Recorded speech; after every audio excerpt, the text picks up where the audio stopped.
J'ai passé 10 ans avec le African Leadership Group. J'ai commencé en Afrique du Sud avec le African Leadership Academy, qui est un programme de 2 ans préuniversitaire pour les jeunes talents africains venant de tout le continent africain.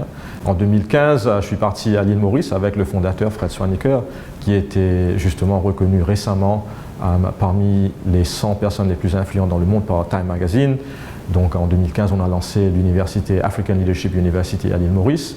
Et moi, en 2017, je suis parti justement au Rwanda pour être le dean, le doyen de l'université au Rwanda, du campus. C'est notre 2e campus.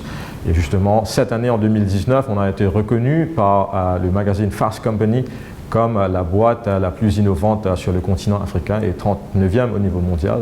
C'est principalement parce qu'on est en train d'expérimenter avec des modèles assez innovateurs dans le domaine de l'éducation.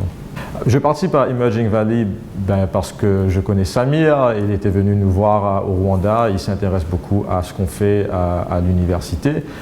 Mais principalement, je participe à Emerging Valley parce que j'ai passé ma carrière travaillant avec des jeunes leaders et entrepreneurs africains et j'étais très content de voir qu'il y a une plateforme comme Emerging Valley ici à Aix-en-Provence qui ramène des jeunes leaders et entrepreneurs de tout le continent, surtout dans le monde francophone. Et moi, j'ai passé principalement mon temps dans le monde anglophone et je sais qu'il y a beaucoup de bonnes idées dans le monde francophone aussi. Et donc, quand j'ai eu l'opportunité de venir ici comme mentor d'abord avec SIBC, 2 jours de cela, et maintenant aujourd'hui comme speaker, c'était une opportunité à laquelle je ne pourrais pas dire non. J'ai remarqué que la plupart des jeunes entrepreneurs qui sont dans le programme SIBC et Emerging Valley sont généralement au niveau start-up.